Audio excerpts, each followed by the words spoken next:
오늘 말씀 속에서 느부갓네살의 할렐루야를 살펴보면서 그가 했던 하나님에 대한 경배와 인정과 하나님의 사람을 높였던 그 모습을 살펴보기를 원합니다. 그리고 우리 신앙생활 속에서 이러한 느부갓네살의 할렐루야와 닮은 모습은 없었는지 생각해보고 우리를 돌아보기 원합니다.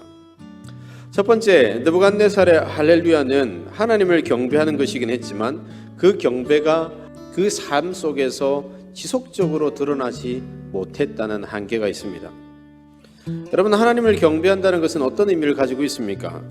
먼저 경배라는 단어가 가진 뜻은요, 공경하여 절한다는 겁니다. 마음속으로부터 일어나는 공경과 그것을 담아낸 절입니다. 우리는 특별한 사건을 만나게 될 때 하나님을 찬양하고 하나님께서 행하신 일 때문에, 놀라우신 계획 때문에 자연스럽게 하나님 앞에 무릎을 꿇고 마음을 다하여 나를 드리고 그렇게 찬양하게 됩니다. 그런데 여러분, 그리스도인에게, 하나님의 백성에게, 그리고 하나님의 능력을 경험한 모든 사람들에게 하나님께서 원하시는 참된 경배는 무엇일까요? 매번 특별한 일이 있을 때, 중요한 일을 만났을 때 그때만 경배하는 것이 아니라 매일의 삶의 자리가 하나님을 향한 경배가 되고 하나님을 향한 찬양이 되고 하나님께서 하신 일에 대한 고백이 되는 그런 삶을 원하시는 겁니다. 평상시에 하나님을 향하여 그가 어떤 태도를 가지고 있는가, 이것이 그 사람의 신앙을 나타내는 겁니다.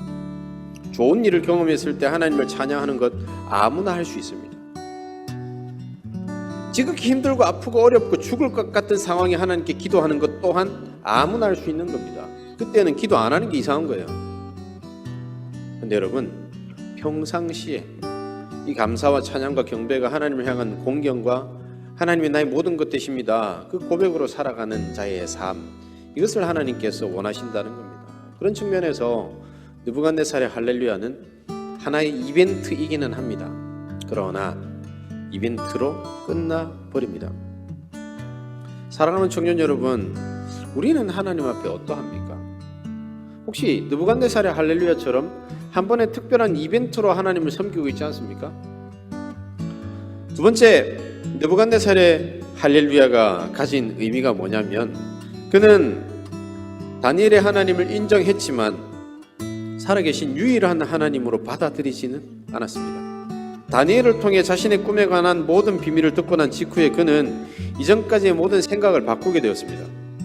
자신이 아무리 인정하지 않으려 해도 이스라엘의 하나님이 모든 신들보다 뛰어나다는 것, 모든 왕들의 역사까지도 주무르고 계신다는 사실을 부정할 수 없었던 겁니다. 그런데 느부갓네살이 말하고 있는 모든 신들의 신, 모든 왕의 주제라는 표현은 하나님이 절대적인 자리에 있으면서 세상을 다스리시는 진짜 참 하나님이다라고 하는 고백은 아닙니다. 느부갓네살은 적어도 당시 상황에서만큼은 이스라엘의 신이 자기가 믿는 신보다 탁월했다는 사실을 인정했습니다. 그런데 하나 인정하지 못한 게 있어요. 우리가 믿는 모든 신은 가짜고 살아계신 저 유다가 섬기는 저 여호와 하나님이 진짜다라고 하는 이런 시선에서의 참 하나님이라는 개념은 그 가운데 없었던 겁니다. 우리가 믿는 하나님은 어떤 하나님입니까? 우리가 믿는 하나님은 살아계신 하나님이셔요. 살아계신 하나님이셔요.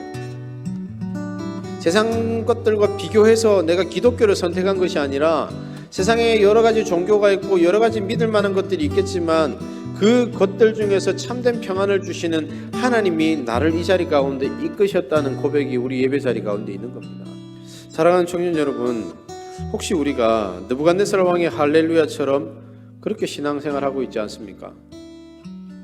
하나님께서 살아계심을 분명히 믿고 다른 우상들, 다른 손으로 만든 것들과는 전혀 다른 분이라는 사실을 믿음으로 고백하며 신앙생활을 이어나가고 있습니까?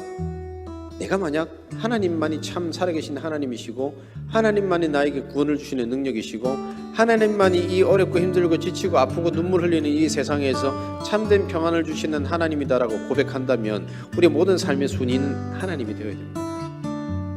하나님이 2순위, 3순위로 밀려나는 순간 우리는 다른 것들보다 조금 나은 하나님을 섬기고 있다고 밖에 판단할 수 없습니다. 그렇게밖에 판단할 수 없어요. 사랑하는 청년 여러분, 바라기는 하나님만이 살아계시는 참 능력의 주인이시라 이 고백으로 살아가는 그런 믿음의 백성들 되기를 원합니다.